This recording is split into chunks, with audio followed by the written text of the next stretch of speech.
Bien, chicos, con todos ustedes muy buenos días. A ver, vamos a iniciar, ¿ya? Después ya vemos esta situación del examen, ¿ya? A ver.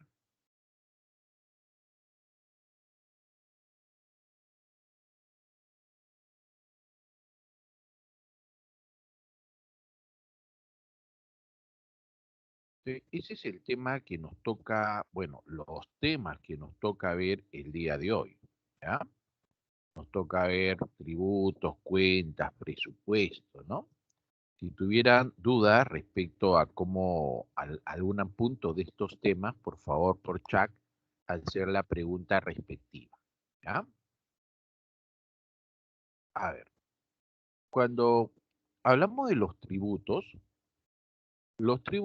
se definen como pagos obligatorios, ¿no? Todo tributo va a ser definido como un pago obligatorio. Entonces ponemos por acá a los llamados tributos.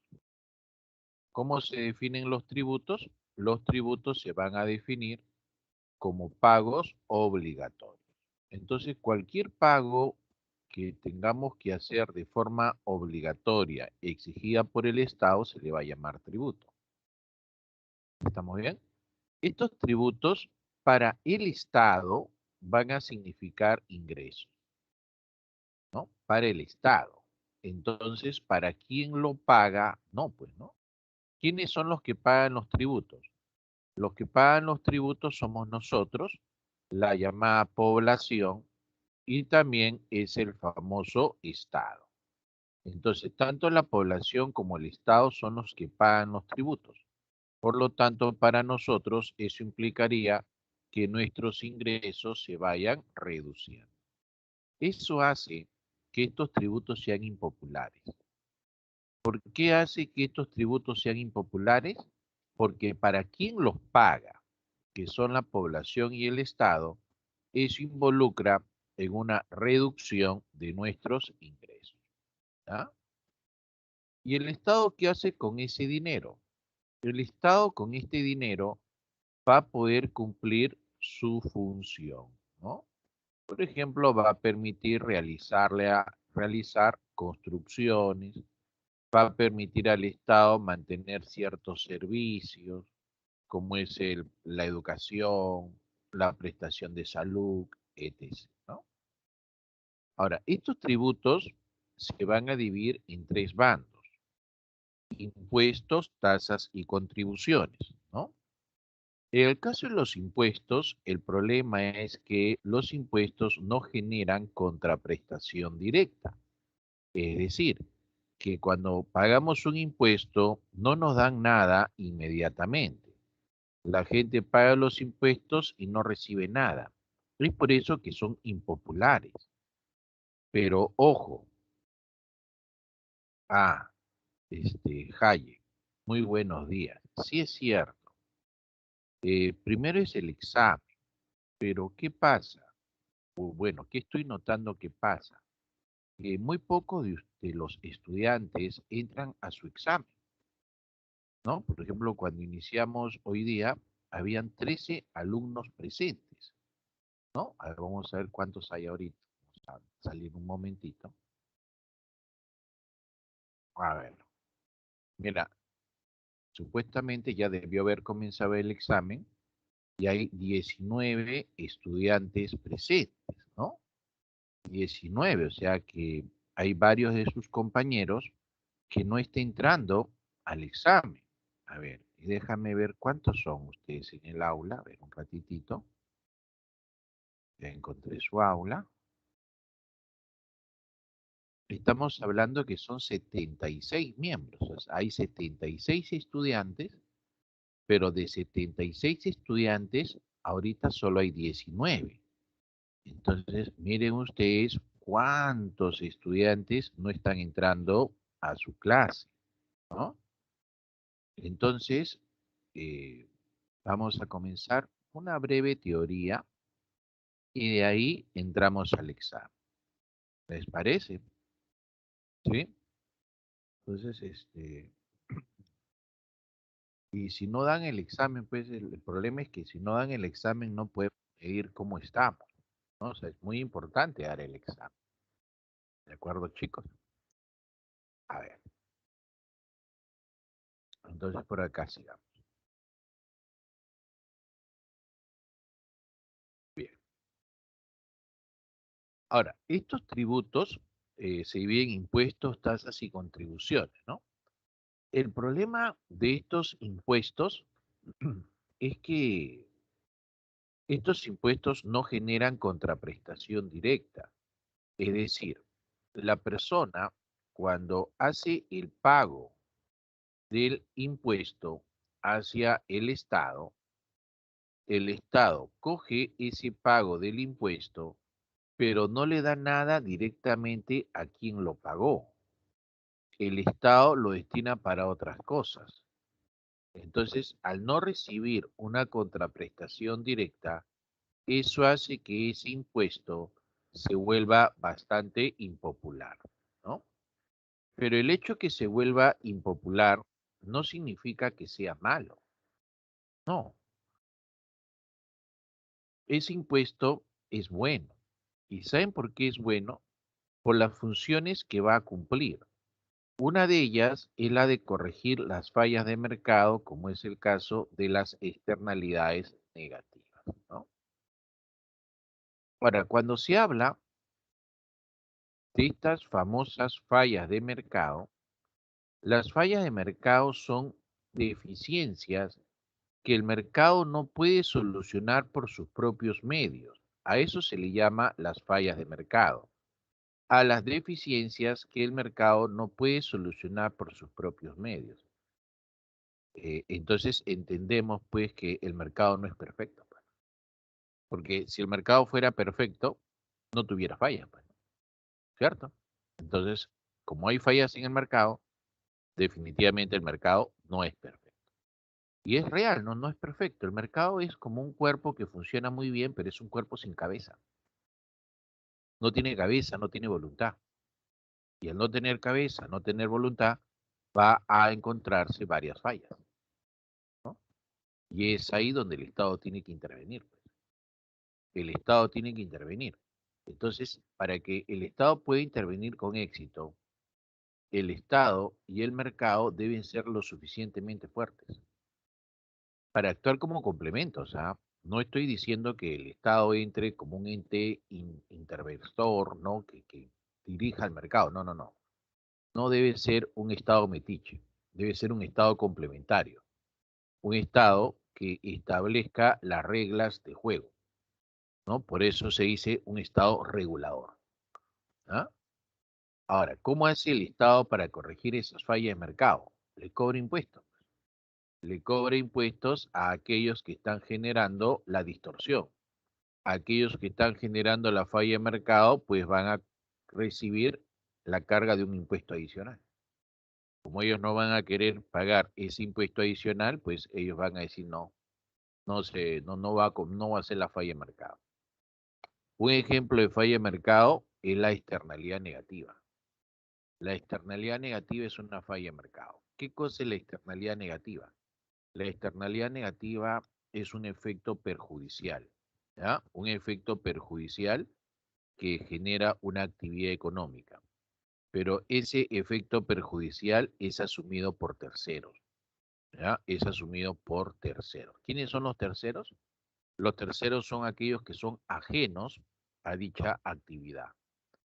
A eso le llaman los terceros, aquellos que son ajenos a dicha actividad. Ah, eso es lo que sucede, claro. Por ejemplo, si tenemos acá a una empresa minera, ¿no? Tenemos a una mina.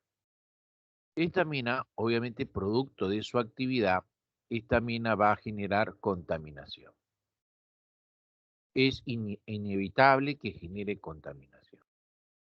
Pero esa mina debe tener una planta de tratamiento de sus residuos que resultan siendo contaminantes. Entonces, genera contaminación, sí, pero esa contaminación debe ser tratada en su planta. Entonces, se observa que varias minas dicen, no, yo no voy a hacer esta planta porque es costosa, entonces yo no voy a asumir ese costo. Y no crean su planta. Simplemente sus desechos tóxicos lo tiran a los ríos. Entonces el río se contamina. Pero ese río desemboca en el mar. Entonces, ¿qué están contaminando? Están contaminando el mar. Botan, por ejemplo, mercurio. Ese mercurio por el río llega al mar. En el mar el mercurio es consumido por los peces. De ahí viene la cadena alimenticia. El pez más grande se consume al más pequeño. Entonces el pez más grande tiene más mercurio en sus tejidos. De ahí viene el humano y saca ese pez. Y caramba, ese mercurio entra al organismo del ser humano. Y el mercurio en el ser humano provoca debilidad. Entonces, al final vemos que este ser humano está asumiendo, ¿no? Asume las consecuencias negativas de esa actividad minera. Entonces la pregunta es, ¿por qué este ser humano tendría que asumir las consecuencias negativas de esta actividad minera? Eso no es correcto, ¿verdad? Porque esta mina debería crear su planta de tratamiento de residuos y evitar que esto suceda, ¿no? Pero no lo está haciendo. Entonces está generando una falla de mercado. Entonces ahí tenemos pues al Estado regulador, ¿no? El Estado detecta esta mina. Dice, oye, ¿y estos? Y estos se pasaron, ¿ya? Estos se recontrapasaron, porque me están contaminando. Estos no están creando su planta de tratamiento. Entonces viene el Estado y dice, ya, mina, ahora te voy a ajustar. Te voy a poner impuestos por contaminar. No te voy a poner impuestos por contaminar.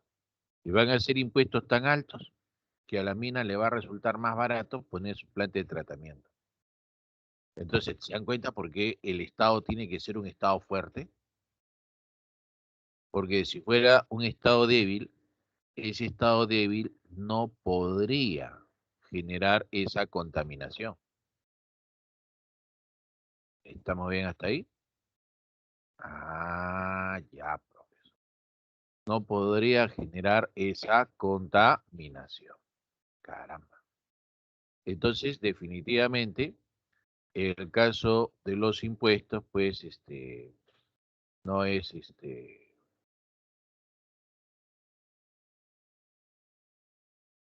¿ya? El caso de los impuestos es algo muy bueno por lo que se está cumpliendo, ¿no?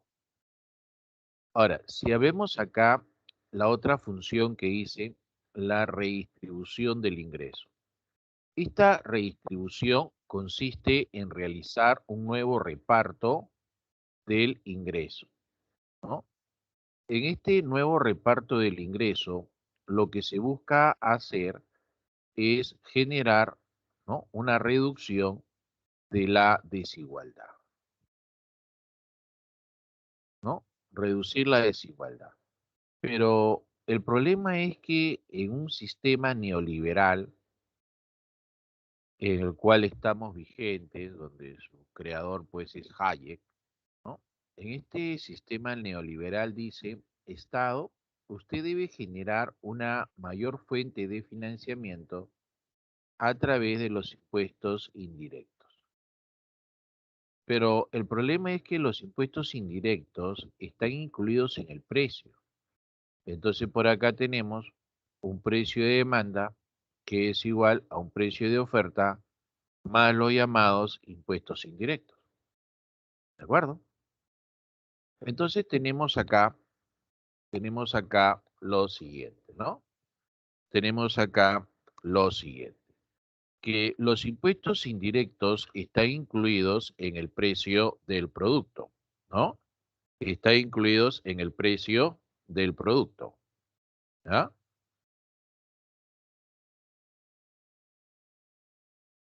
Entonces, al estar incluidos en el precio del producto, ¿quién lo paga? ¿Ah? ¿Quién lo paga? Y la respuesta es que lo paga el que compra. Por ejemplo, si un rico se toma una gaseosa, paga un impuesto indirecto. Y si nosotros que somos pobres nos tomamos esa misma gaseosa, pagamos el mismo impuesto. O sea, este impuesto lo pagan por igual. Este impuesto no discrimina. Es por eso que los impuestos indirectos le llaman ciegos, porque no discriminan. Por lo tanto, este tipo de impuesto no reduce desigualdad. Este tipo de impuestos, chicos, no reduce desigualdad, pero sin embargo es el impuesto que más ingresos le genera a los estados, ¿ya? Y eso está estipulado en el sistema neoliberal. Es por eso que la CEPAL ya se quejó. La CEPAL le dice a los países, señores, ustedes tienen que tener una mayor recaudación por otro tipo de impuestos, que tiene que ser por los impuestos directos.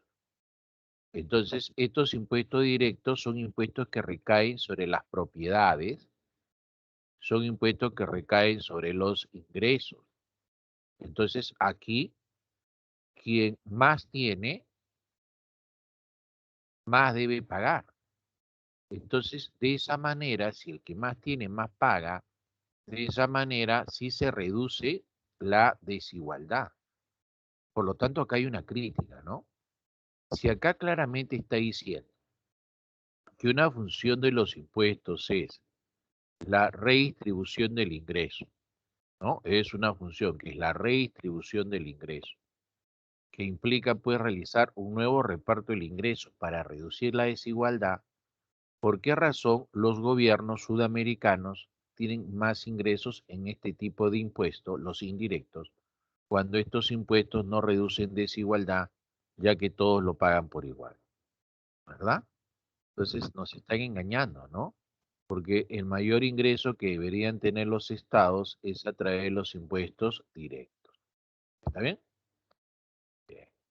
Ahora, aquí, ¿no? Aquí tenemos que se debe reducir la diferencia, ¿no? Por eso que supuestamente al que gana más se le va a cobrar más impuestos para que de esa manera se traslade al que menos gane, ¿no? Y se logre reducir la desigualdad. ¿De acuerdo? A ver, parece que se ha corrido esta parte, ¿no? Vamos a ver. A ver, un momentito, muchachos. Un momentito. A ver. Bueno, les había el comentario de que nosotros hemos comenzado la clase al toque, ¿no? O sea, rápidamente, ¿no? Eh, ¿Por qué? Porque son pocos los chicos que están entrando a temprano, ¿no? Temprano, ni bien inicié la clase, eran 13 estudiantes. 13 estudiantes, y ustedes en total son 76. Mira, ve, 13 estudiantes, ¿ah? Y ahorita hay 34 estudiantes. Entonces, no solamente es que entran temprano, ¿no? O pocos entran temprano para dar su examen, sino que los sábados parece que se relajan, ¿no? El día de ayer, ¿cuántos se habían, ustedes veían, cuántos alumnos habían en clase? Ahí está, Micaela ya dio su examen. Ya, caramba, mira, ve. ¿Saben cuántos habían ayer? Creo que habían 36. Ah, no están entrando todos. Ah, se están relajando. Ah, ya. Bien. A ver, vamos a dar un tiempo para su examen, ahora que ya son 36 o 34, pero solamente de 5 minutos. ¿Ya? Solamente de 5 minutitos. Ya no 10, sino 5 minutos. ¿Ya? A ver, ahorita entonces vayan entrando a su examen, pero solo 5 minutitos. ¿De acuerdo, chicos?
Listo, chicos.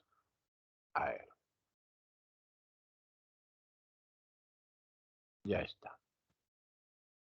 A ver, rápidamente. A ver. Ahora, estas otras dos funciones de estabilización de la economía y financiamiento del gasto público es para conseguir dinero y poder, en el primer caso, poder cubrir una deuda del pasado y en este segundo caso, que es financiamiento del gasto público, es para cubrir un gasto pero del futuro, ¿no? ¿Está bien? Ahora, además de esto, podemos observar en el caso de los impuestos indirectos cuáles podrían ser los efectos en la economía, ¿no? Tenemos acá que el precio de demanda va a ser igual al precio de oferta más los llamados impuestos indirectos. Ahí está, ¿no? El precio de demanda es igual al precio de oferta más los impuestos indirectos. Entonces, ¿qué repercusiones traería para la economía eh, un incremento continuo del impuesto indirecto? Vamos a poner acá, incremento continuo del impuesto indirecto, ahí está, pero también, ¿qué pasaría en la economía si hay un solo incremento,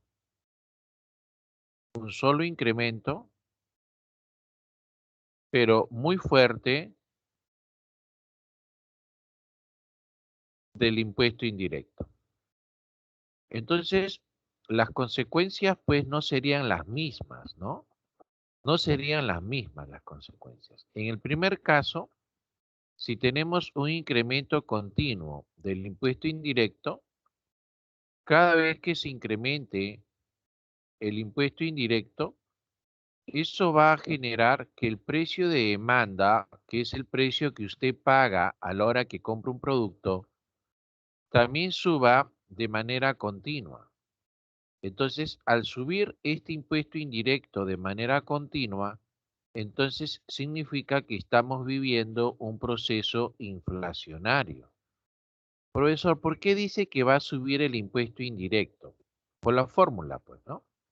Si usted tiene acá que el precio de demanda, que es el precio que usted paga a la hora que compra un producto, va a ser igual al precio de oferta, ¿no? Que es el precio que recibe el vendedor, más los llamados impuestos indirectos, ¿no? Si el producto, por ejemplo, cuesta un sol y el impuesto indirecto es de 20 centavos, el precio que va a pagar usted a la hora de comprar un producto es de sol 20. Si el gobierno sube el impuesto indirecto a 50 centavos, entonces el precio que va a pagar usted va a ser de sol 50. Ah, entonces acá observo que cada vez que el gobierno eleva el impuesto indirecto, eso se traslada al precio de venta del producto, ¿verdad?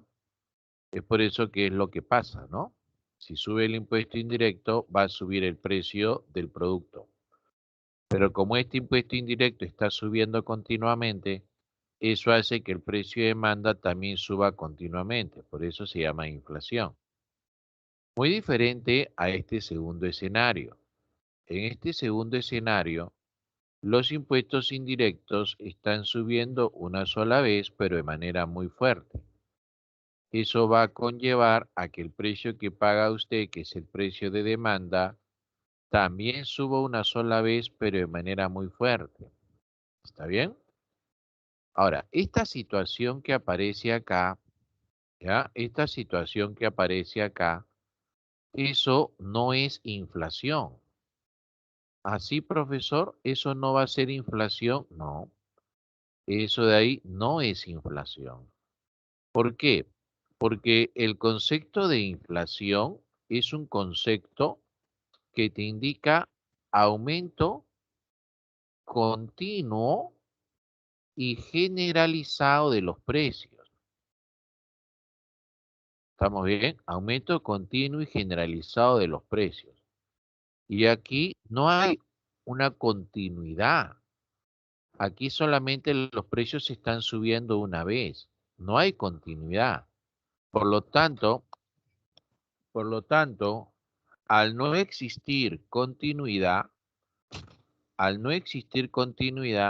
no podríamos decir que eso es una inflación. ¿Está bien? Al no existir continuidad, no podríamos decir que eso es inflación. Pero ¿qué va a ocurrir? ¿Qué sí va a ocurrir? Mira, ve, al subir los precios tan bruscamente, tan alto, lo que va a ocurrir es que se va a reducir las compras. Si se reducen las compras, muchachos, las empresas no van a poder vender todo lo que tienen. Entonces ellos van a comenzar a reducir su producción. Y al comenzar a reducir su producción, ¿no? Eso va a conllevar a que la economía entre en un proceso recesivo, ¿no? La recesión se interpreta como la caída de la producción. Eso viene a ser la recesión, la caída de la producción. Mira, ve, dos preguntas parecidas, pero no iguales, que te conllevan a respuestas diferentes. Así que tenga cuidado ahí, ¿ya? Tenga cuidado ahí. De estos impuestos, ¿cuáles son los impuestos más preguntados? Los impuestos más preguntados van a ser el impuesto selectivo al consumo, el famoso ISC, y el otro impuesto bastante preguntado es el IGB, el impuesto general a las ventas, ¿no? Dígame usted si lo que voy a poner es verdadero o no. El IGB recae sobre las importaciones. ¿Será verdadero eso? ¿El impuesto general a las ventas afecta a las importaciones? A ver, vamos a ver el cuadro de respuestas, si eso será cierto o no.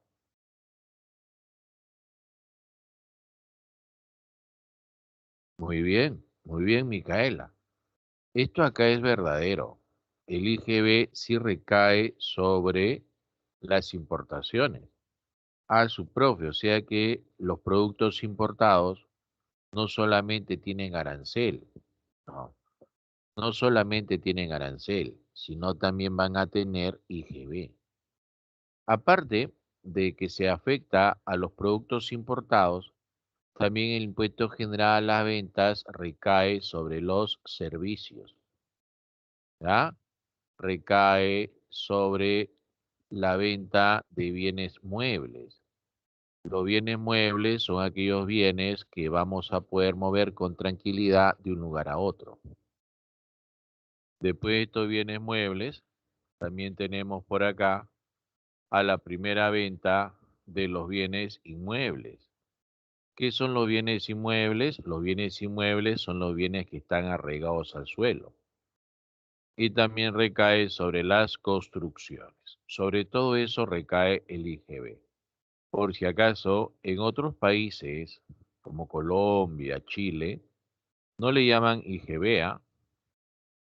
En otros países no le llaman IGB. En otros países le llaman el IVA. ¿Qué cosa es el IVA? El IVA es el impuesto al valor agregado, así le llaman. Impuesto al valor agregado. Este impuesto no afecta, no afecta a los alimentos, ¿ah? Llámese pues tus verduras, tu arroz, etc., ¿no? No afecta a eso. ¿Qué pasaría si le ponen impuestos a los alimentos? Los subirían de precio y estarían condenando a las personas que tienen menos ingresos. Por eso es que no se afecta. Profe, pero si yo cuando voy a Metro y hemos comprado solo verduras, solo arroz, solo pollo, me cobran IGB.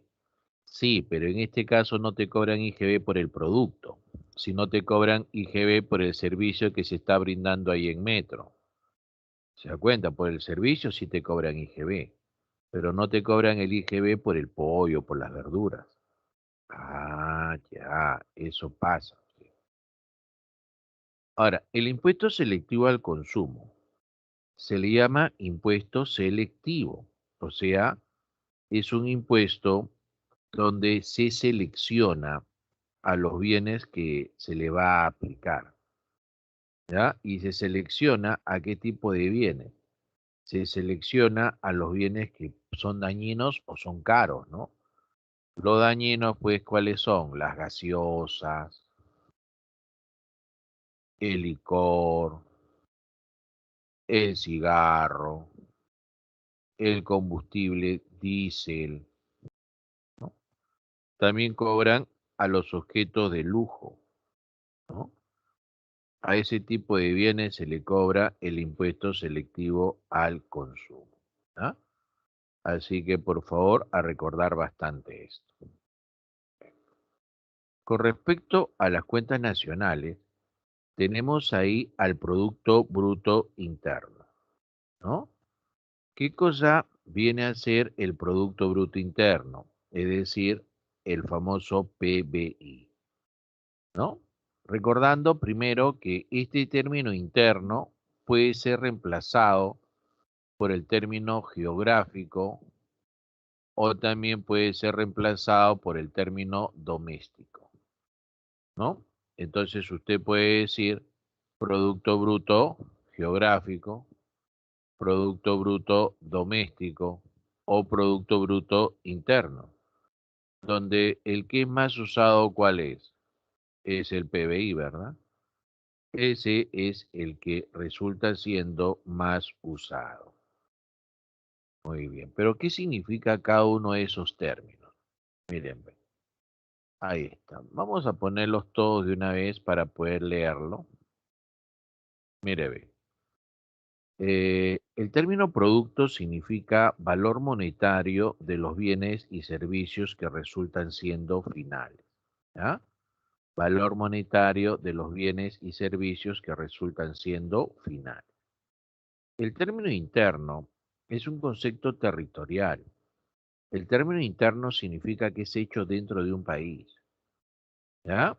Puede ser producido por peruanos o extranjeros, pero lo que interesa es que se ha hecho dentro del territorio nacional. Eso es lo que interesa. ¿Ah? Y el término bruto hace referencia a que no se resta la depreciación, entendiéndose por depreciación a la pérdida de valor.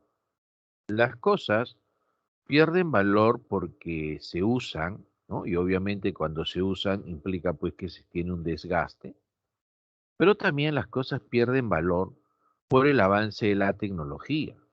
El avance de la tecnología hace que los productos queden obsoletos, ¿no? Entonces hay dos razones por las cuales las cosas pierden valor. Hay dos razones por las cuales las cosas se deprecian. Uno es su uso y el otro es el avance de la tecnología. Ya. Entonces, si leemos todo, ¿qué dice, no? Es el valor monetario de los bienes y servicios finales producidos por peruanos y extranjeros dentro del Perú sin restarle la depreciación, ¿verdad? Sin restarle la depreciación. Ah, ya, muy bien. Borremos esa parte, ¿no? Ahora, aquí, aquí nos dan la situación de calcular el PBI nominal con el llamado PBI real. ¿Cuál es la diferencia? Mira, cuando se calcula un PBI nominal, tú calculas la producción, ¿ya? Calculas la producción de determinado periodo de tiempo, ¿ya? De determinado periodo de tiempo al precio de los productos en ese mismo tiempo, ¿no? Entonces por acá pongo, ¿no? El PBI nominal de un año T, por ejemplo, del año 2019. Ese PBI saldría de multiplicar la producción del año 2019 por los precios del año 2019. 2019. Entonces, cuando tú multiplicas la producción por el precio de ese mismo año, eso se conoce con el nombre de precio corriente. ¿Ya? Así se llama, precio corriente, ¿no? Acá, por ejemplo, ¿no? Usted quiere calcular el PBI nominal del 2020. Entonces, el PBI nominal del 2020 sería la producción del año 2020 multiplicada por los precios del año 2020. En cambio, cuando usted quiere calcular el PBI real se calcula la producción del año que estás viendo, que es en este caso 2020, pero ya no por los precios del año 2020, sino por los precios constantes. Los precios constantes es el precio del año base. En este caso es el año 2007. ¿Está bien? ¿Está claro? Entonces, mira, acá usted busca el PBI nominal en ambos casos del mismo año, pero el valor que va a obtener al final va a ser diferente. ¿Y sabe por qué va a ser diferente? Porque uno está en términos nominales, o sea, a precios actuales, y el otro está a PBI real, o sea, a precios constantes, precio del año base. El PBI nominal del 2007 va a ser la producción del 2007 por los precios del año que se analiza, que es el año 2007. Pero da la curiosidad que es el año 2007 y 2007 es el año base, un año que se toma que es un año que no tiene inflación. Entonces, solo en el año base, el PBI nominal va a ser igual al PBI real. Solo en el año base, el PBI nominal va a ser igual al PBI real. Entonces, cuando usted usa la multiplicación, porque tiene que multiplicar producción con precio, 10 panes a 10 céntimos, ¿no? Todo lo multiplica y suma, y va a tener que el PBI nominal del 2007 fue de 20. Pero recuerde que como es el año base, siempre el PBI nominal, ¿no? En el año base va a ser igual al PBI real del año base, ¿no? Y en este caso, ese PBI asciende al valor de 20. ¿Estamos bien?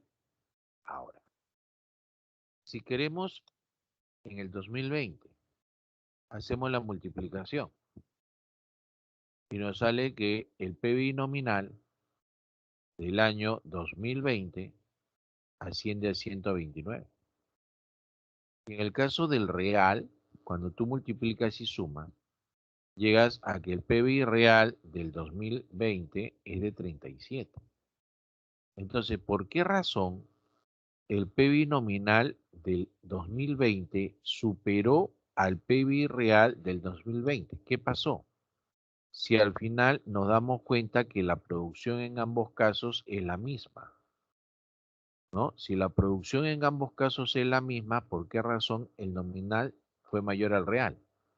Y la respuesta está por el lado de los precios, porque los precios en el 2020 fueron mayores a los precios que estaban vigentes el año 2010. Por esa razón.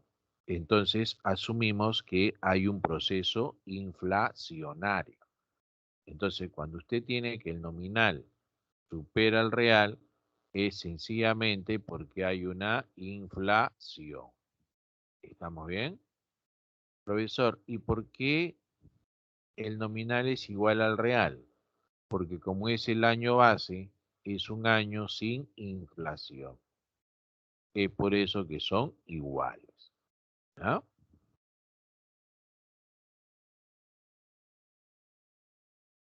Ya está. A ver, comencemos con las preguntas. Vamos a leer esta primera pregunta.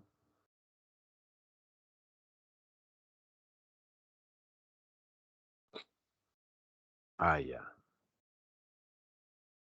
Dice, por mi casa venden 4 panes por un sol. Claro, lo que ocurre es que ya subió el precio del pan, ¿no? El precio del pan ahora está 25 centavos, ¿no? Y como hoy en día el precio del pan está 25 centavos, pues la oferta es 4 panes por un sol, ¿no? Eso es cierto, ¿no? Pero recuerda que estaba calculando el PBI del 2020. y en el 2020 el precio del pan era de 20 centavos.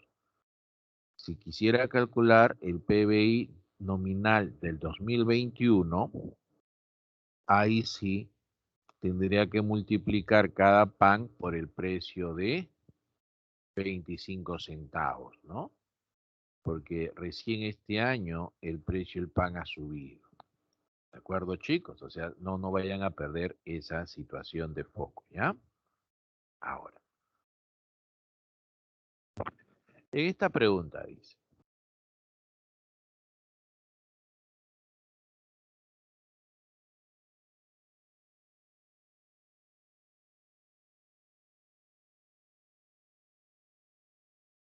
a ver, dice acá, para comparar las economías latinoamericanas, se analiza el comportamiento de, bueno, acá se supone que hay puntos suspensivos, que funciona como un buen resumen de la productividad media laboral, es decir, la capacidad de generar riqueza y bienestar material de la población. Ahí estamos hablando del llamado PBI per cápita, ¿no? Entonces, lanzamos ese PBI per cápita porque hablamos de la productividad, ¿no?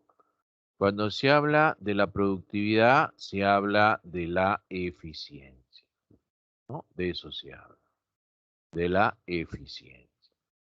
Pero esa eficiencia tiene que ser medida, ¿no? Y se mide a través del llamado PBI per cápita, ¿no? Que es el PBI por persona. ¿Cómo se calcula un PBI per cápita? Un PBI per cápita, o sea, un PBI PC, se calcula de hacer una división. Vamos a obtener el PBI y lo vamos a dividir entre toda la población. De esa manera vamos a obtener el PBI per cápita. ¿Se da cuenta? Ah, cuando ese PBI per cápita aumente, ¿ya? A esa situación en la cual el PBI per cápita aumenta, se le llama crecimiento económico. ¿Estamos bien? Se le llama crecimiento económico a la situación donde el PIB per cápita ha subido.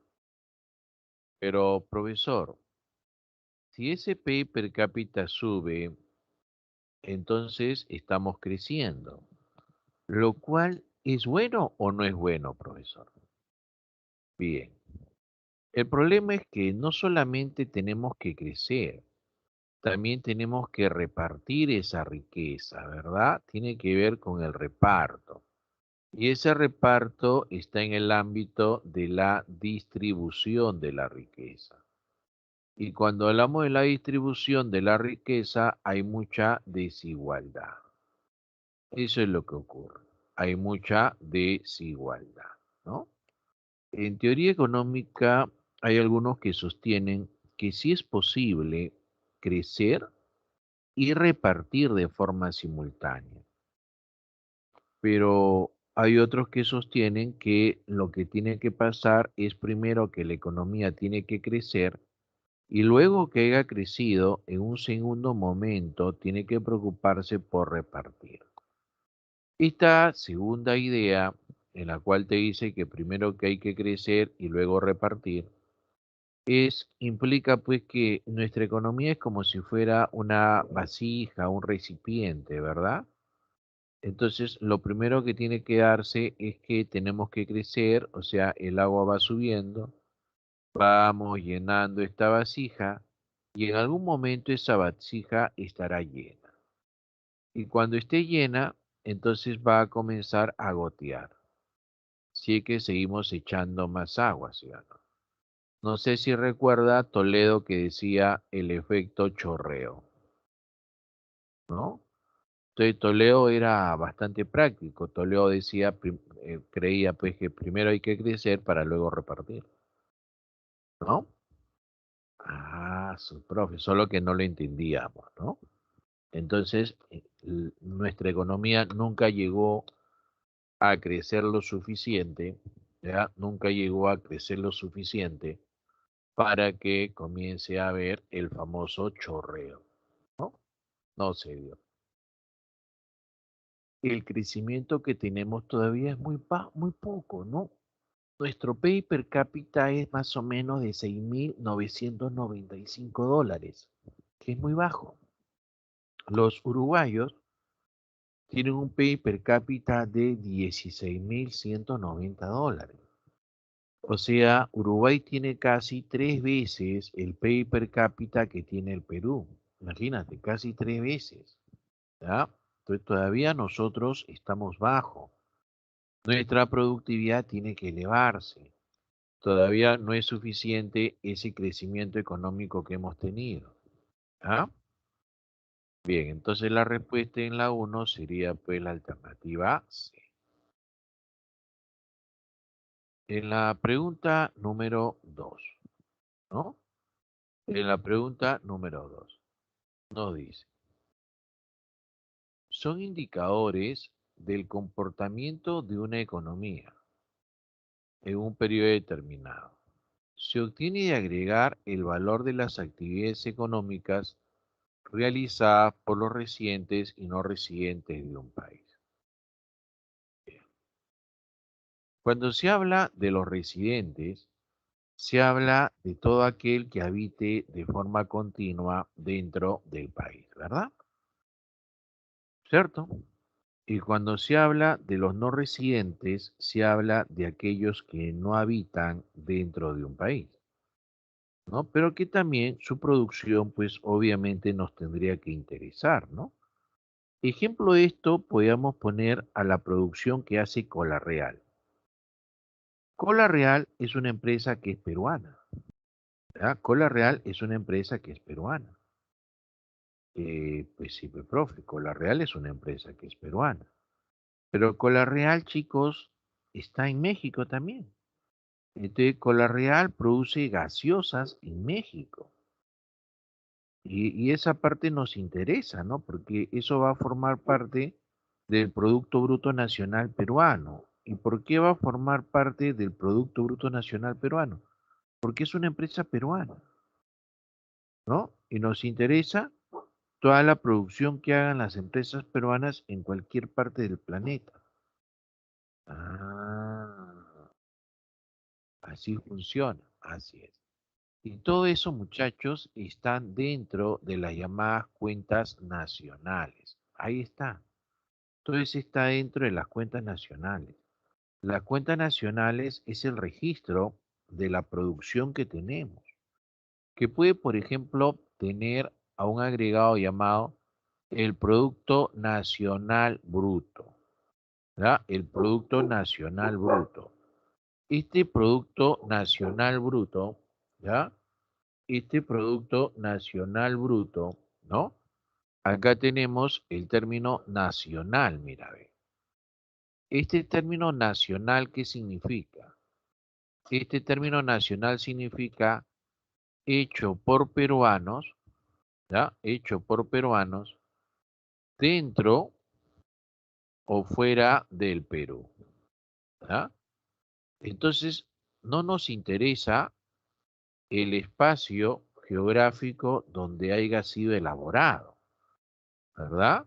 Al ser nacional, no nos interesa el espacio geográfico donde sea elaborado, pero sí nos interesa que sea hecho exclusivamente por peruanos, ¿verdad? También ahí aparece este término de acá que dice que es bruto. Entonces, al decirnos que es bruto, significa que no se ha restado, no se le resta la famosa depreciación. ¿Qué cosa significa la depreciación? La depreciación viene a ser la pérdida de valor. La depreciación viene a ser el desgaste, ¿no? Ya sabe usted que las cosas pierden valor por su uso, pero también pierden valor por el avance de la tecnología. ¿Sí? A ver. Si acá refrescamos la memoria y vamos al Producto Bruto Interno, su fórmula, mire, el Producto Bruto Interno por fórmula es igual, ¿no? Es igual al consumo de las familias más el gasto de gobierno más las inversiones, las exportaciones y menos las importaciones. Mira, ve, si a esto le resto la depreciación, ¿ya? Si le resto la depreciación, entonces ya no puede ser bruto, ya se convierte en el producto neto interno, ¿ya? Vamos a poner acá su nombre para que no lo confunda. Producto neto interno. ¿Está bien? Entonces, aquí muchachos, lo ha transformado en neto. ¿Qué significa que lo haya transformado en neto? Si lo ha transformado en neto, significa que ya se le restó la depreciación. Ya se le restó la depreciación. Pero la pregunta del millón es, dentro de esa fórmula, de ese famoso producto bruto interno, específicamente, ¿a quién le va a quitar la depreciación? Mire esos componentes que aparecen ahí. Mire a esos componentes, consumo en familia, gasto de gobierno, mire todos esos componentes que aparecen ahí. ¿A quién le resta la depreciación? ¿Y sabe qué va a hacer a quién le va a restar la depreciación? A lo siguiente, mire, ve. Aquí usted tiene la inversión. Esta inversión no es otra cosa que la inversión bruta, ¿ya? Entonces, si yo quisiera complicarle la existencia, ¿no? Yo lo camuflaría por acá, porque de todos los componentes del PBI, el único bruto es la inversión, ¿verdad? Entonces, basta que a esta inversión bruta le reste la depreciación, que es el consumo de capital fijo, basta que esta inversión bruta le reste la depreciación, que es el consumo de capital fijo, y lo transformo al producto neto interno. ¿Se da cuenta? Basta que a esta inversión bruta, ¿no? Porque la fórmula es, ¿no? Si al producto bruto interno le resto la depreciación, que es el consumo de capital fijo, lo transformo en el producto neto interno. Ya lo transformé en neto. Pero el alumno ve a todo el PBI, o sea, a todo esto, ¿no es cierto? Cuando específicamente solamente es a esta inversión, ¿verdad? Solamente es a esta inversión. ¿Ya? Basta que esa inversión bruta le reste la depreciación y ya, chicos, ya eso se transformó a neta. ¿Está bien? Vamos con la pregunta 3. A ver, ¿qué nos dice esa pregunta 3?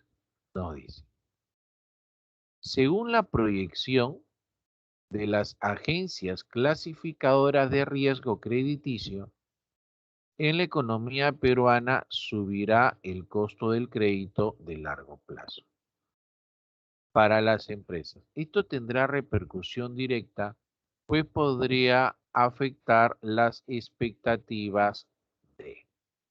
Muy bien. A ver, si nos dice acá que la pregunta, o no dice la pregunta que va a subir los costos de crédito a largo plazo, ¿no? Entonces significa que la tasa de interés se va a elevar, ¿cierto? Si se eleva la tasa de interés, entonces prestarse va a ser caro, prestarse va a ser costoso. Entonces, al ser costosos los préstamos se van a reducir, van a bajar los préstamos.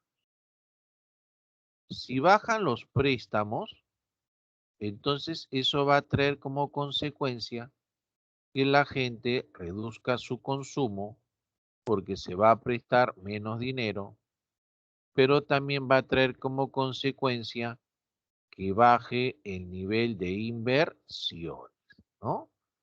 Mire, ve esas repercusiones que trae, ¿no? O sea, si la tasa de interés, la tasa del crédito sube, entonces es más caro prestarse dinero, y si es más caro prestarse dinero, pues los préstamos van a bajar, ¿no? Bien, pero de ahí, ¿cómo le engancho a mi clave? ¿No? ¿Cómo le engancho a mi clave? Mira, usted tiene acá el PBI. El PBI es igual al consumo de familia, el gasto de gobierno, las inversiones, las exportaciones menos las importaciones. Pero acá claramente nos dice que el consumo se va a reducir. Nos dice que la inversión se va a reducir.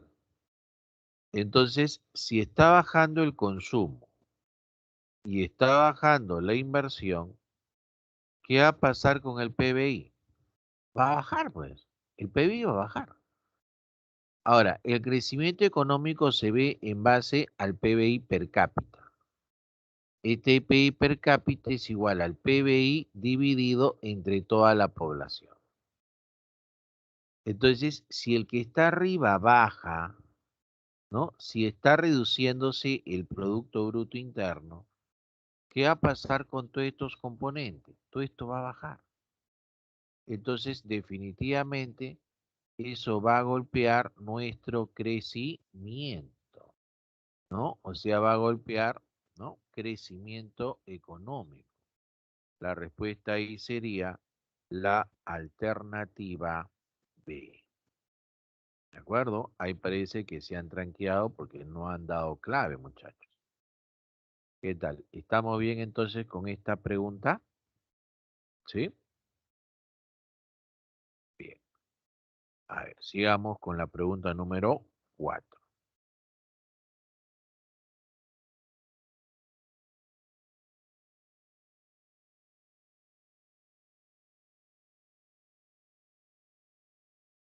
Ah, ya. Acá hay una pregunta sobre crecimiento económico y desarrollo económico. A ver, si acá ponemos el llamado crecimiento económico, el crecimiento económico involucra incremento del llamado PBI per cápita, o sea, incremento del PBI por persona, ¿verdad? Ahí. En cambio, el concepto de desarrollo económico es diferente. Cuando se habla de desarrollo económico, eso involucra el crecimiento económico, pero a eso se le va a sumar la calidad de vida. A eso se le va a sumar la calidad de vida. ¿Estamos bien? Esa calidad de vida, pues, obviamente involucra una mejor distribución de la riqueza,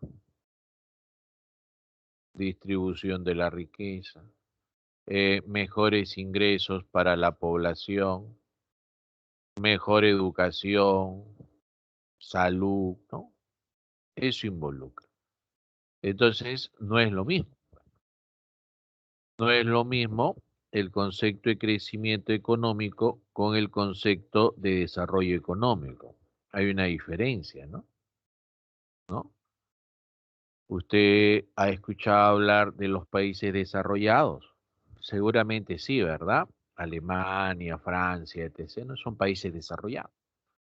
Entonces, esos países sí tienen desarrollo económico, pero los demás, los países del tercer mundo, y claramente se le dice pues países no desarrollados, o sea, países que no tienen desarrollo económico, ¿no? Perú, Bolivia, los países sudamericanos. Ah, ya. Caramba, ¿cuándo tendremos desarrollo económico, no? ¿Cuándo? ¿No? Esa es una pregunta, pues, importante, ¿no? A ver, acá dice, Kiyari García es una empresaria que importa autos Toyota de Japón, ¿no? Kiyari García importa autos Toyota de Japón. También trae trigo de Argentina y café de Brasil, ¿no? Eso es lo que trae. Ahora, dicha producción, hecha en cada país e importada por Kiyari, debe ser registrada en las cuentas nacionales. De acuerdo a la narración, ¿en qué cuenta debería incorporarse? A ver, vamos a ver. Acá dice, la producción de autos se registra en el PBI de Perú. Bueno, pero en este caso, los autos, ¿dónde se están produciendo? En Japón. Así que formaría parte del PBI japonés, no del PBI peruano. Por lo tanto, la primera alternativa es falsa. B. La producción de autos se registra en el Producto Neto Interno argentino. También es falso, pues porque los autos se hacen en Japón. C. La producción de autos se registra en el Producto Neto Geográfico de Japón. Geográfico es interno, ¿verdad? Geográfico es interno. Por lo tanto, como es hecho en Japón, sí va a ser registrado en el interno japonés. Eso es verdadero. D. La producción de café se registra en el PBI de Argentina. Eso también es falso porque es café brasileño. Entonces el café tendría que hacerse en el PBI brasileño, no argentino. Entonces la alternativa D es falso. Por lo tanto, eso haría que la respuesta correcta sea la alternativa C, ¿no? Recuerda que el término interno es hecho, todo lo hecho dentro del territorio de un determinado país. Ya todo lo interno es todo lo que se hace dentro del territorio de un país. Ah, ya. Muy bien. A ver, vayamos con la siguiente pregunta.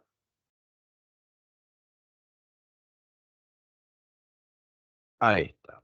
En la pregunta número 5, ¿cuál sería la respuesta en esta pregunta número 5?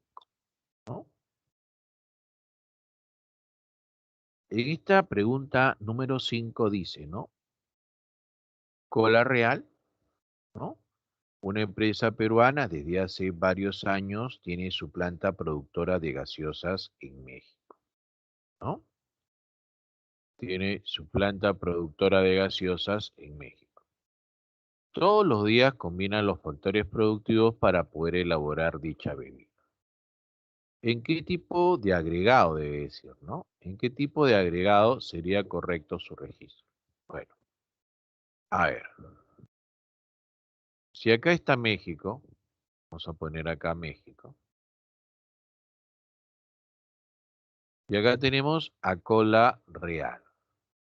Cola Real definitivamente es una empresa peruana, ¿verdad? Le pertenece a los Añaños Geri.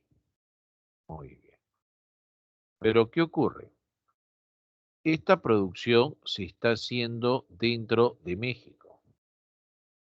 Y al ser hecha esa producción dentro de México, definitivamente está dentro del interno mexicano. ¿Ya? Cuando se analiza el término interno, no interesa la nacionalidad. El término interno hace referencia a todo lo que es producido dentro de un país independientemente de la nacionalidad de quien lo produzca. ¿Ya? Basta que sea producido dentro del país para ser interno. Entonces, acá diríamos, esto forma parte del Producto Bruto Interno mexicano. ¿Sí? Perfecto. Pero también esta producción que hace Real en México puede ser catalogada como la producción bruta nacional peruana. ¿Por qué? Porque el término nacional involucra hecho por peruanos, en este caso, dentro o fuera del Perú, ¿no? Esta producción, vamos a ponerlo acá, esto de acá es una producción hecha por peruanos dentro y fuera del Perú, ¿no? Entonces, esta producción de cola real encaja en estos dos conceptos. A ver, ¿qué dice la clave A? Producto bruto nacional mexicano, falso, pues, porque no es nacional mexicano, pues es una empresa peruana. B, producto bruto interno peruano, también es falso, pues, porque no está dentro del Perú, interno es dentro de, esto ha sido hecho en México, no en Perú. C, producto bruto interno, geográfico es interno, ¿verdad? Producto bruto interno mexicano, verdadero. Ahí está, verdadero, ¿no? Dice producto nacional, no, producto neto nacional mexicano. Podría ser neto, no hay problema porque no hay depreciación, pero no es nacional, pues, porque nacional es solamente hecho por, en este caso, por los mexicanos, y esto es hecho por peruanos. Por lo tanto, esta alternativa D también sería falsa.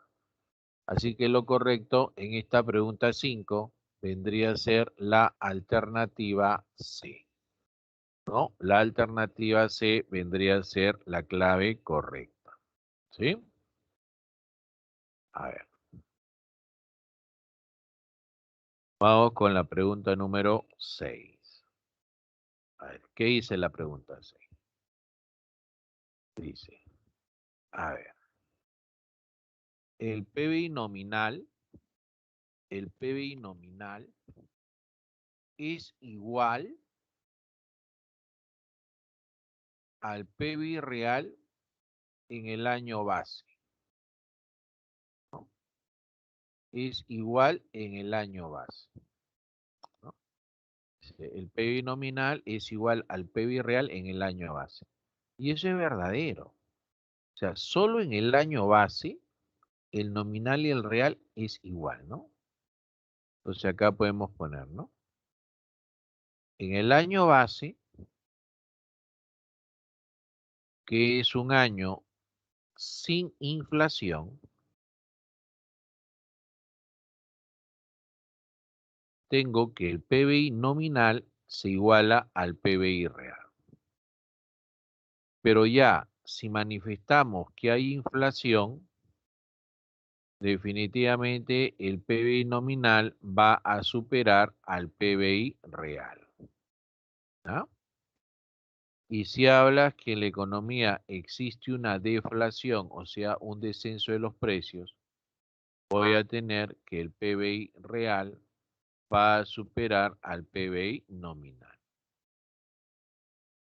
Entonces, en la proposición 2 dice, ¿no? Si el PBI nominal es mayor que el PBI real, ¿no? Que si está de acá, esta te está diciendo, es porque hay un proceso inflacionario. Pues verdadero, verdadero. Ya tenemos dos proposiciones que es verdadera, ¿verdad? En la proposición 3 dice, si al PNI, o sea, el Producto Neto Interno, ¿no? El Producto Neto Interno, se le resta la depreciación, se obtiene el PBI. La regla te dice, vamos a poner acá, si un agregado está en bruto, ¿ya? Si un agregado está en bruto y a eso se le resta la depreciación, entonces eso se transforma en neto, ¿ya? Si al bruto se le resta la depreciación, eso se transforma en neto. Entonces, lo correcto sería, ¿no? Si al Producto Bruto Interno le restamos la depreciación, entonces lo que obtendríamos sería el Producto el Producto Neto Interno. Eso sería lo correcto. Pero en esta proposición te lo está dando a la inversa. Acá te está diciendo, si el Producto Neto Interno, a este Producto Neto Interno, le restamos la depreciación, entonces vamos a tener el PBI. No, pues esa es la inversa. Por eso que esa proposición 3 es falsa. La proposición 4. En una economía autárquica. En una economía autárquica es una economía donde no tiene comercio exterior. Una economía autárquica es una economía cerrada. Dice, el PBI, de acuerdo al método del gasto, sería igual al consumo total más las inversiones. Si acá vemos la fórmula del PBI, el PBI es igual al consumo de familia, más gasto de gobierno, inversión, más exportación, menos importación. Pero te está diciendo que es una economía cerrada. Entonces las importaciones y las exportaciones son cero. Ya no te interesa, es cero, ¿no? Ahora, este consumo de familia más el gasto de gobierno es el consumo total. O sea, sería consumo total más las inversiones. Ahí tendrías tú la fórmula del PBI, ¿no? Entonces acá te dice, ¿no? De acuerdo al método del gasto sería consumo total más las inversiones. Verdadero, pues. Entonces, verdadero es la 1, verdadero es la 2 y verdadero es la 4, ¿no? La 3 es falsa. Entonces sería 1, 3 y 4. No, perdón, 1, 2 y 4, ¿no? 1, 2 y 4. Entonces la respuesta sería la alternativa C, ¿verdad? 1, 2 y 4. ¿Estamos bien hasta ahí, muchachos? Bien. Espero que sí, ¿ah? Recuerde que cada uno de ustedes tiene un bono de 300 preguntas por clase, ¿ah?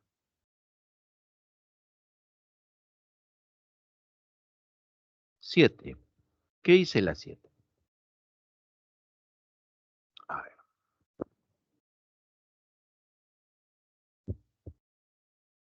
7 dice, Carlos y Julio debaten sobre las medidas aplicadas en la economía XYZ, donde dicho gobierno decide aplicar una política monetaria blanda, ¿no? Decide aplicar una política monetaria blanda, ¿no? ¿Qué es lo que va a pasar?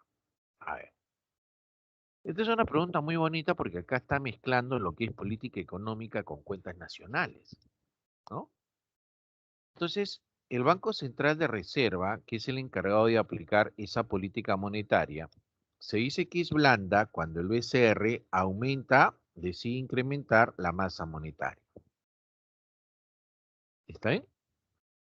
Al decir incrementar la masa monetaria, es decir, al haber más dinero en la economía, esa abundancia de dinero en la economía hace que el precio del dinero llamado tasa de interés se reduzca, ¿no? La tasa de interés va a bajar. Al bajar la tasa de interés, la gente se va a prestar más dinero, va a aumentar los préstamos. ¿Por qué? Porque tienes un dinero que es más barato, pues. Al prestarse más dinero, la gente ¿qué va a decidir? Ese dinero lo voy a utilizar para mi consumo. Ese dinero lo voy a destinar para las inversiones. Entonces, mira, ve todo el efecto que está generando una política monetaria de corte expansiva, también llamada blanda o suave, ¿no? Si vamos a la fórmula del PBI, de acuerdo al método del gasto, el PBI es igual al consumo de familia, más el gasto de gobierno, más las inversiones, más las exportaciones, menos las importaciones. ¿Está bien? Entonces acá nos indica lo siguiente, que el consumo está subiendo, que el consumo se está incrementando, ¿verdad? Pero que también está subiendo las inversiones, motivando entonces que el PBI se incremente. El PBI va a subir. ¿Está bien? A ver, acá dice Julio. Julio dice que provoca un incremento de las inversiones y el consumo de las familias. Y vemos que es cierto, ¿no? Aumenta el consumo de las inversiones y, y el consumo de las familias, ¿no? Verdadero. Dice acá. Carlos menciona que esta medida contribuirá al incremento del PBI. Y vemos que también es cierto, ¿no? Verdadero. Carlos y Julio concuerdan que la tasa de interés bajará. Que la tasa de interés bajará. Y vemos acá, ¿no? Miren, chicos, la tasa de interés está reduciéndose, ¿no? Entonces, la tercera proposición también resultó siendo verdadera. Ah, entonces acá, ahí está. La respuesta correcta sería la alternativa D, ¿verdad? 1, 2 y 3 sería lo correcto, ¿verdad? 1, 2 y 3 sería lo correcto. ¿Estamos avanzando bien, muchachos? ¿O hay alguna duda? ¿Hay alguna inquietud respecto a lo que estamos haciendo? Bien. Voy a asumir que está claro, ¿verdad? A ver.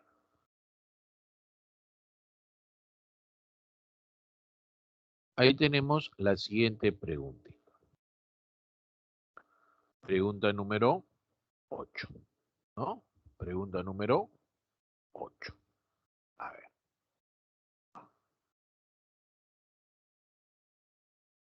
Los campesinos siembran algodón, el cual vende a una planta despepitadora por 40 millones. La planta lo convierte en algodón crudo. Vamos a poner acá, ¿no? Ahí está. Vamos a poner, la empresa A, los campesinos que siembran algodón, se lo venden a una planta despepitadora, que va a ser la planta B, por 40 millones, ¿no? Ahora dice, la planta lo convierte en algodón crudo, o sea, acá le está dando una transformación, ¿verdad? Y lo vende a una empresa textil, que vendría a ser la empresa C, por un valor de 52 millones, ¿no? Entonces, si lo vende por un valor de 52 millones, ahí le está dando un valor agregado, ¿verdad? Que en este caso ascendería a 12 millones, ¿cierto? Esta empresa lo convierte en prendas de vestir destinadas a los consumidores finales por un valor de 68 millones. Los consumidores finales serían la D, ¿verdad? ¿Verdad? Sería la D. Lo venden por, ¿cuánto dice? 68 millones. 68. ¿No? Entonces, ¿cuánto de valor agregado le generó? A ver, 8, 60 y 8, 18, ¿no? O sea, perdón, 16, no estoy calculando mal, ¿no? 8 y 8, 16. Entonces, 16 millones de valor agregado, o sea, de valor adicional. Asimismo, una empresa agroindustrial siembra espárragos para exportar al mercado chino como productos frescos por 20 millones. O sea, hay otro agente que exporta hacia China espárragos, ¿no? Por un valor de 20 millones. ¿Cuál es el PBI de la economía? A ver. En este caso, usted podría optar por sumatoria de valores agregados, ¿no? 40, más 12, más 16. Esa es una, ¿verdad?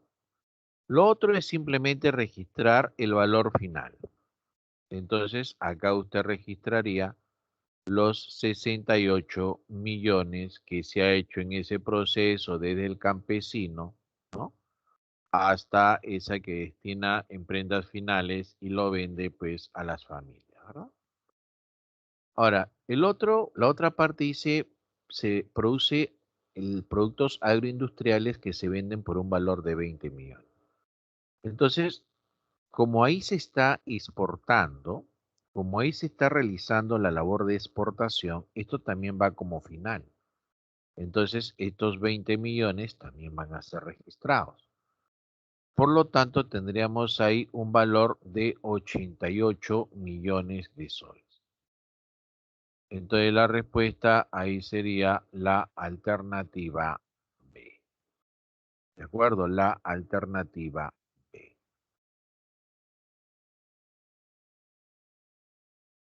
9. Pregunta número 9. A ver, ¿qué dice esta pregunta número 9? Dice, Alberto Campos es un trabajador independiente que con mucho esfuerzo logró juntar algo de dinero e inició una empresa muy pequeña que compra un poco de harina junto con otros ingredientes para elaborar churros que los vende junto a su esposa en las calles del distrito de Jesús María. ¿Qué tipo de trabajo se encuentra en la narración? Bueno, definitivamente no es algo que esté prohibido, ¿no? Si estuviera prohibido sería ilegal.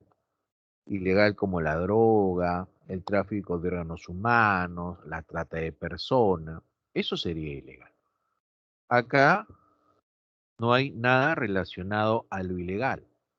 Acá lo que está haciendo es estar dentro de la actividad informal. ¿Cuándo se dice que se está en la informalidad?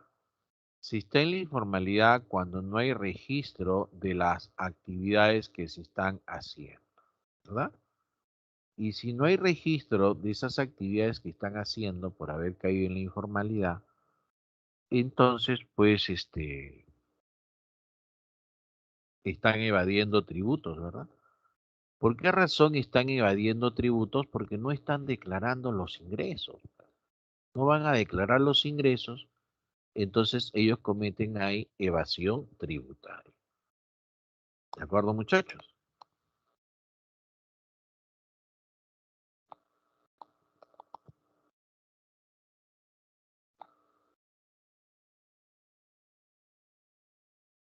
Pregunta número 10, ¿no? ¿Qué nos dice ahí?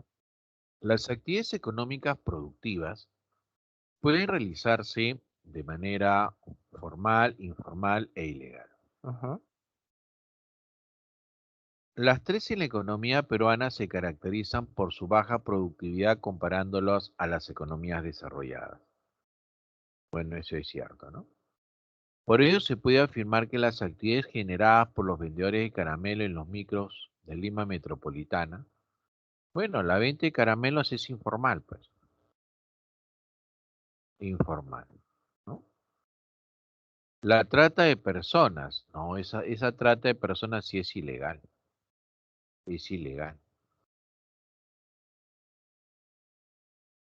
Pero bueno, legal, esto debe ser ilegal también, ¿no? Ilegal, ilegal. No miento. Sí, ilegales. Legal, había un error de tipeo acá, es ilegal. ¿Ya? Bien. Ahora, los trabajos que realizando las personas sin el debido instrumento de seguridad en diferentes empresas que no están registradas, informal, ¿no? Entonces, eso hace que la respuesta sea la alternativa C, ¿no? ¿Usted ha escuchado hablar de las construcciones informales o no? En esas construcciones informales no le dan los mecanismos de protección a las personas que participan en las construcciones.